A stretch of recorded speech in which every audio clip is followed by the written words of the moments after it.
उन्होंने सोचा कि हाँ भाई कोई बात नहीं, हमें कपड़े उतार कर अगर सफलता मिलती है तो अब कपड़े उतार कर ही सही। तो उसमें इस बात से बिल्कुल इनकार नहीं जो सीमा गोविंद कह रही हैं, मैं ये कतई नहीं कहूँगा कि वो गलत कह रही हैं। ये किसी भी हद तक जा करके हम जो है दुनिया में चमक जाएं। फिल्मों में जाने के लिए कपड़े उतार रही थी औरतें। अगर वो मन लगाकर राजनीति में जाती तो शायद वो भी रमी हुई होती। वो बेमन से गई तो वो खुलासा कर रही है बेमन से। नमस्कार, स्वागत है आप सभी का हिंदुस्तान 24 पर और मैं आप सबके साथ विपिन चौधरी।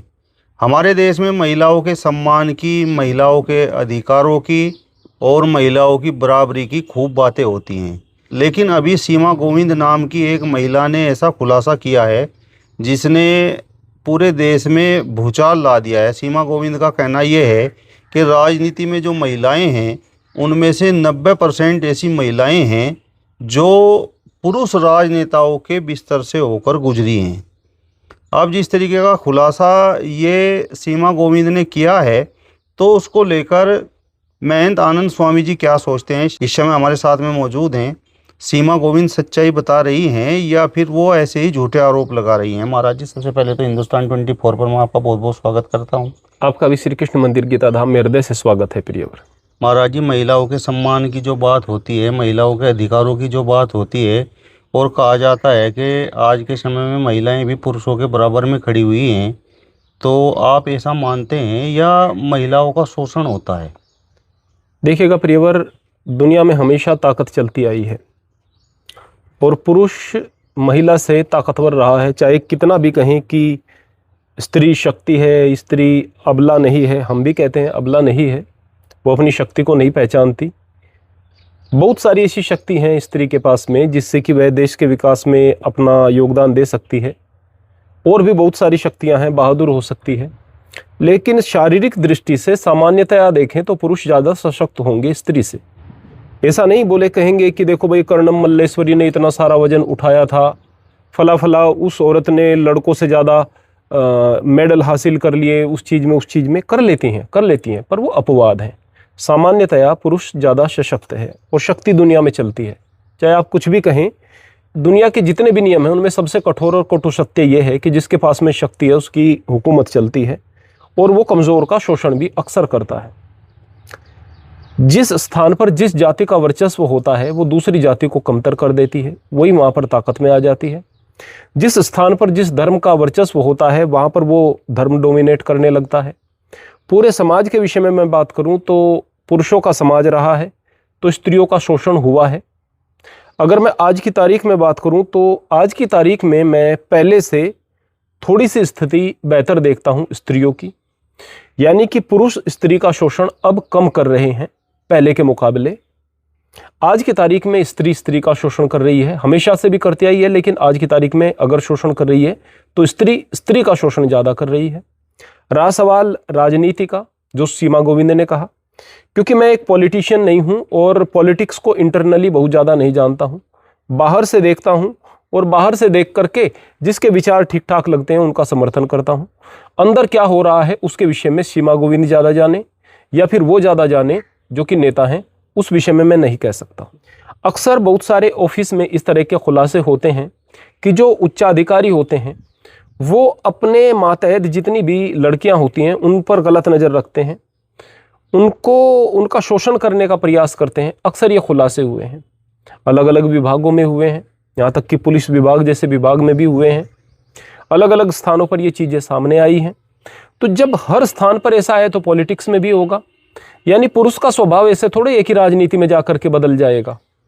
वो राजनीति में जाए या अफसर बने या फिर गांव में रहे या शहर में रहे, पुरुष तो फिर पुरुष ही रहेगा। अगर पुरुष स्त्री को एक भोग्य वस्तु की नज़र से देखता है तो नेता हो जाए तो भी भोग्य वस्तु की नज़र से देखेगा। और जिसके पास में ताकत है और सामने कोई लड़की आना चाहती है राजनीति में और वो उसका शोषण कर सकता है, मन उसका खराब है तो वो शोषण कर ही देगा।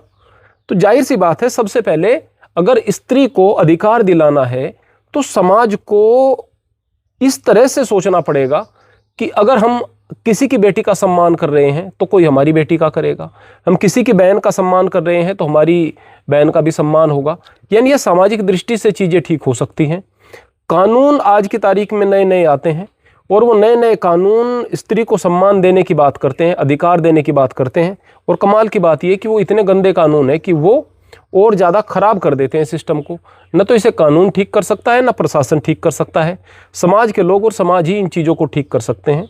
अगर ऐसा राजनीति में होता है, जिसकी बहुत ज़्यादा संभावना है, मैं यहाँ ये नहीं कहूँगा, मैं नहीं जानता कौन सी माँ गोविंद है, लेकिन अगर वो ऐसा कह रही हैं और इसमें सच्चाई है तो बहुत चौंकने वाली बात इसलिए नहीं क्योंकि हर स्थान पर ऐसा होता था, तो राजनीति में भी ऐसा होता होगा। महाराज जी, सम्मान पाने के लिए क्या मतलब स्त्रियों को अपना सम्मान खोना पड़ता है, अपनी इज्जत आबरू लुटानी पड़ती है जब सम्मान मिलता है? देखिएगा प्रियवर, हर चीज़ के शॉर्टकट होते हैं।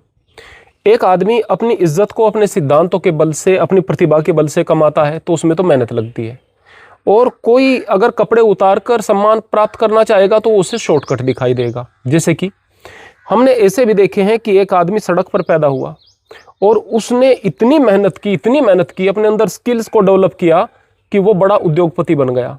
आगे उनके बच्चे भी बड़े उद्योगपति हैं वगैरह वगैरह, इस तरह से है, बड़ा उनका नाम है। हमने ऐसा भी देखा है कि आदमी ने देखा कि भाई मैं गरीबी में पला हूँ, तंग हुआ हूँ, अब मैं ड्रग्स का धंधा कर लेता हूँ, बहुत पैसा है, मैं स्मैक वगैरह बेचने लगता हूँ, मैं अलग प्रकार की और कोई तस्करी वगैरह करने लगता हूँ। कई बार मर्डरर बन जाते हैं, कई बार सुपारी किलर बन जाते हैं। उन्हें शॉर्टकट में पैसा चाहिए। हो सकता है कि वो शॉर्टकट में कुछ पैसा कमा भी ले, अंत तो गतवा क्या होगा, वही होगा जो बिग बुल का हुआ था, हर्षद मेहता का हुआ था। इतने बड़े, मतलब एक बार तो दुनिया में उनके जैसा कोई भी नहीं रहा, फिर क्या हुआ, जेल की सलाखों के पीछे रहे। और भी बहुत सारे ऐसे आदमियों की स्थिति आप देख सकते हैं जिन्होंने शॉर्टकट से पैसा कमाया लेकिन हालत ख़राब हुई। तो शॉर्टकट तो भाई हर स्थान पर लोग कमाते हैं, ऐसे ही राजनीति में भी होगा। कुछ औरतें ऐसी भी होंगी जिनके अंदर प्रतिभा नहीं होगी, उन्होंने सोचा कि हाँ भाई कोई बात नहीं, हमें कपड़े उतार कर अगर सफलता मिलती है तो अब कपड़े उतार कर ही सही। तो उसमें जो इस तरह से अपनी सफलता के लिए अपनी इज्जत का सौदा करने वाली स्त्री हैं तो उनमें वो बराबर की भागीदार हैं। पुरुष का अगर ऐसा स्वभाव है कि वो शोषण करेगा, तो जो शोषण के चक्कर में पड़ जाती हैं, अपने सम्मान को बेच देती हैं मात्र झूठी प्रतिष्ठा के लिए, वो क्या कम गुनहगार हैं? वो भी उतनी गुनहगार हैं। महाराज जी, 90% महिलाओं का उन्होंने जिक्र किया है। उन्होंने कहा है कि केवल 10% ही ऐसी महिलाएं हैं जिनके परिवार से कोई सांसद, विधायक, मंत्री या कोई अन्य बड़ा पॉलिटिशियन हो वो राजनीति में आती हैं, वरना 90% महिलाएं ऐसी हैं जो नेताओं के बिस्तर से होकर उनका सफ़र शुरू होता है। देखिएगा प्रियवर, आप देखिए कि आप नेताओं को देखिएगा। जैसा कि मैं कहूँगा कि आप हमें कोई विषय दीजिएगा और हम कहेंगे कि आप इस विषय पर 4 दिन बोलिएगा, हम 4 दिन उसी विषय पर बोलेंगे। कोई भी विषय दीजिएगा, आपको नेताओं की बातें वही सुनी सुनाई लगती हैं। अगर कहेंगे कि ये फलाना नेता हमारा बिल्कुल शेर है, शेर, वो आदमी जो छिपकली से डर जाए, वो आदमी जो अकेला अंधेर में 2 कदम न चल पाए, वो आदमी अगर उसकी लड़ाई किसी मजदूर के साथ हो जाए तो मजदूर उसकी इतनी कुटाई करे कि पूछो। शारीरिक बल उसके पास में नहीं है, हिम्मत उसके पास नहीं, जिगर उसके पास नहीं, दिल उसके पास नहीं, मतलब फिर भी कहेंगे वो हमारा शेर है, शेर। वो कैसे? जनता ने बना दिया है, जनता ने बनाया है ना। और क्या है उसमें बहादुरी वाली बात? मेरा कहने का मतलब यह है कि ज़्यादातर आपको नेता ऐसे मिलेंगे कि जिनके अंदर प्रतिभा नहीं है, ज़्यादा अच्छा बोल नहीं पाते, डरपोक भी हैं, शरीर भी इतने बढ़िया नहीं, फिर भी शेर हैं, ये है वो तो जनता बना देती है। प्रतिभा नहीं है फिर भी वहाँ पर पहुँचे हुए हैं। प्रतिभावान कितने नेता मिलेंगे? अगर 10% हम कहें तो वास्तव में 10% सही आंकड़ा है, 10% मिलेंगे, ज़्यादातर तो बस तुक्के से बने हुए हैं। ठीक ऐसे ही जो स्त्री नेता हैं वो भी 10% जो कह रहे हैं वो तो बहुत बड़ी बात है। अब आप देखो कि जो बाकी के 90% बन रहे हैं वो कुछ किसी न किसी तिगड़म से तो ऊंचाई पर पहुंचे होंगे, या तो किसी नेता की चापलूसी की होगी। जैसे कि आप देखते हैं कि जो बाबा बनते हैं लोग बाग, इनमें ज़्यादातर बाबा ऐसे हैं कि अगर उनसे कोई बात पूछी जाए तो कोई तर्क नहीं, मूर्खतापूर्ण बात करेंगे, नफरती बात भी कर सकते हैं, ऊटपटांग चीज़ें भी कर सकते हैं, लेकिन कोई ज्ञान की बात नहीं होगी, फिर भी बाबा बन गए। बाबा कैसे? तिगड़म से। कोई बाबा मर रहा था, उसके अच्छे से पैर दबाए, सेवा करी, उसकी गद्दी मिल गई, अब जो गद्दी पर बैठा है वही बाबा संगत के लिए। तो तुक्के से बना है ना, या फिर किसी मूर्खता से बनेंगे, धूर्तता से बनेंगे, अंधविश्वास से बनेंगे। यही राजनीति के अंदर है। अगर कोई पॉलिटिशियन के अच्छे से तलवे चाट रहा है तो लोगों के बीच में एक नेता है, उसके साथ कुछ चमचे घूम रहे हैं, हर वक्त चमचे घूम रहे हैं, तो क्या कहेंगे कि राजनीति सीख रहे हैं। अब राजनीति में क्या सीखना है भाई? अब विपिन का कोई काम आया उसका करना है, उधर से पैसा आया है वो लगाना है। राजनीति में सीखनी होती है धूर्तता। तो वो जो धूर्तता सीख रहे होते हैं वही नेता बनते हैं कि राजनीति सीख रहा है, ये मेरे राजनीतिक गुरु हैं। अब बताओ कौन सा पहाड़ा पढ़ा रहे हैं वो राजनीति का, वो जो नेता है वो बताओ कौन सा पहाड़ा पढ़ा रहे हैं। कुछ चमचे आपको हर वक्त इस तरह से जो घूमते हुए दिखाई देंगे तो जाहिर सी बात है कि वो इसी चमचागिरी से आगे गए हैं। तो चमचागिरी जब पुरुष कर रहा है तो वो अपने तरीके से कर रहा है, स्त्री की चमचागिरी का जो तरीका है वो स्त्री कर रही है। तो मैं एक बात ये कहूँगा कि मुझे इस बात से बिल्कुल इनकार नहीं जो सीमा गोविंद कह रही हैं, मैं ये कतई नहीं कहूँगा कि वो गलत कह रही हैं और मैं ऐसा भी नहीं कहूँगा कि वो सही कह रही हैं, क्योंकि मुझे राजनीति के अंदर का पता नहीं है भाई। बाहर से जो चीज़ें दिखाई देती हैं उन्हें मैं बाहर से बोल रहा हूँ, इसलिए राजनीति पर मेरा बोलना बहुत ज़्यादा ऑथेंटिक नहीं हो सकता है, ऊपर से कह रहा हूँ। महाराज जी, बहुत बड़ा आरोप उन्होंने लगाया है। उत्तर प्रदेश के मुख्यमंत्री रहे हैं और एक राज्य के गवर्नर भी रहे हैं। उन्होंने बताया कि मैं अपने किसी काम के सिलसिले में उनसे मिली और उन्होंने डायरेक्ट ये कहा कि भाई लेने और देने वाली बात की। अगर वो अपने बारे में कह रही हैं तो मैं कहूँगा कि उनकी बात पर यकीन करना चाहिए, क्योंकि वो किसी और का घटनाक्रम नहीं बता रही, वो अपने साथ बीती बात बता रही है, तो उसका हमें यकीन करना चाहिए और उनकी बात का सम्मान भी करना चाहिए। आपके नारायण दत्त तिवारी 65 साल की उम्र में एक बच्ची के साथ में पकड़े गए थे और कमाल की बात उसके बाद भी लोग उसका सम्मान करते थे। तो ये क्या छोटी बात है? 65 साल के आदमी के पास अगर एक बच्ची जा रही है 13-14 साल की, तो उसकी अपनी इच्छा से तो वो जा नहीं रही, कहीं ना कहीं उसका शोषण ही हो रहा होगा, है ना। तो जाहिर सी बात है जो इस तरह के कामों को कर सकते हैं। मैं अभी एक यहाँ पर बात बताऊं कि एक व्यक्ति था, वो अभी नहीं रहा दुनिया में, लेकिन वो एक ड्राइवर था। वो कहा करता था कि हमारे जो सेठ जी हैं उन्होंने एक वेश्यालय खोला हुआ है जिसमें वो कम उम्र की बच्चियों को लेकर आते हैं और मुझे भेजते हैं अक्सर बहुत सारे मजिस्ट्रेट और बड़े बड़े अधिकारियों को लेने के लिए, और मैं उन्हें उनके पास में छोड़ करके आता हूँ। अगर कोई जज वहाँ पर जा रहा है, उन बच्चियों के पास में जा रहा है और उन मासूम बच्चियों के साथ में दुष्कर्म कर रहा है, कल अगले दिन अगर उसकी अदालत में कोई रेप केस आएगा, क्या वो न्याय कर पाएगा? कर ही नहीं पाएगा। और वो बात जो थी इतनी ऑथेंटिक थी कि मैं बस यहाँ पर क्या खुलासा करूँ, बहुत ऑथेंटिक बात थी। मैंने उस स्थान को भी देखा है जहाँ ये सारे काम होते थे। मैंने वो व्यक्ति जो जिनके बारे में मैं बात कर रहा हूँ, अगर कभी ऐसी बात आएगी खुलासा करने की तो मैं खुलासा भी कर दूंगा। उस व्यक्ति को बहुत करीबी से जानता था, वास्तव में इस तरह की चीज़ें होती थी। तो केवल नेताओं की बात नहीं, बड़े बड़े जजों की बात यही है। मैं बात करूं, अगर हर आदमी ईमानदार हो जाए तो दुनिया स्वर्ग हो जाए प्रियवर। एक आदमी का केस कहीं अदालत में जाता है, वो चक्कर काटता है, बराबर के कमरे में जज बैठा रहता है, नहीं आता है उठ करके, जज साहब बैठे हुए हैं, आए नहीं हैं अभी, वो बेचारा आता है, पता नहीं किस तरह से अगली तारीख मिल जाती है। जज की नाक के नीचे 100 रुपये जो है पेशकार रिश्वत लेता है, 100 रुपये, और कमाल की बात यह है कि उसको दिखाई नहीं देता। तो ये जो हर स्थान पर ये चीज़ें हो रही हैं ना, ये भ्रष्टाचार हो रहे हैं, ये गंदगी हो रही है, ये ऐसे ही राजनीति में भी निश्चित रूप से होगी। और जो यहाँ पर सीमा गोविंद जिनका आप नाम ले रहे हैं, तो वो जो बात कह रही हैं, मैं उनकी बातों में सत्य की संभावना से इनकार नहीं कर रहा। वो बोल रही हैं कि मेरी राजनीति में कोई दिलचस्पी नहीं रही, लेकिन मुझे बोला गया कि आप राजनीति में आओ, और बेमन से मैं राजनीति में गई और 1 साल तक मैंने सब कुछ वहाँ पर देखा।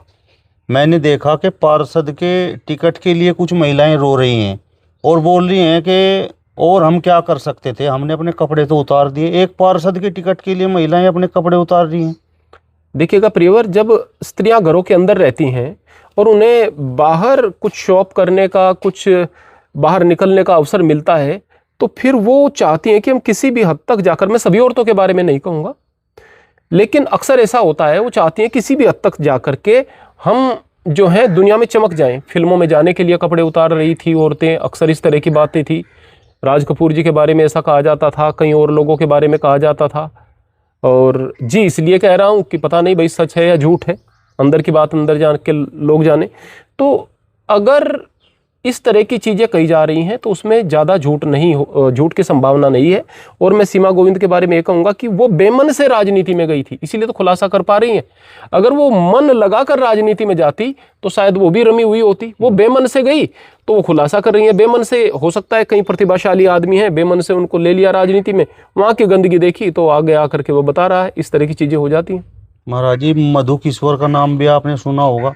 उन्होंने एक किताब लिखी और उस किताब का नाम है मोदीनामा, और उसमें किस तरीके से उन्होंने खुलासे किए हैं, स्मृति ईरानी का भी जिक्र किया है, और मधु किशोर भी कुछ इसी तरीके से बोल रही हैं जिस तरीके से सीमा गोविंद।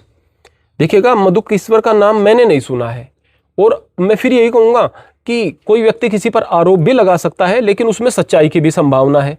तो हम किसी व्यक्ति के आरोप को सिरे से खारिज भी नहीं कर सकते और उस पर पूरे तरीके से यकीन भी नहीं कर सकते, क्योंकि मधुकेश्वर के बारे में मैंने, यदि आप मुझे पहले बताते कि यहाँ मधुकेश्वर नाम की कोई स्त्री है, उसके बारे में सर्च करना है, तो शायद मैं सर्च करता भी। मैंने कोई सर्च नहीं किया और मैंने यह नाम सुना भी नहीं है, क्योंकि मैं फिर यही कहूँगा कि मेरी राजनीति से केवल ऊपर ऊपर तक की का रिश्ता है। मैं ऊपर के सिद्धांतों के अलावा ज़्यादा गहराई में राजनीति में नहीं घुसता हूँ, क्योंकि राजनीति केवल आरोप प्रत्यारोप, सच झूठ का खेल है और कुछ नहीं।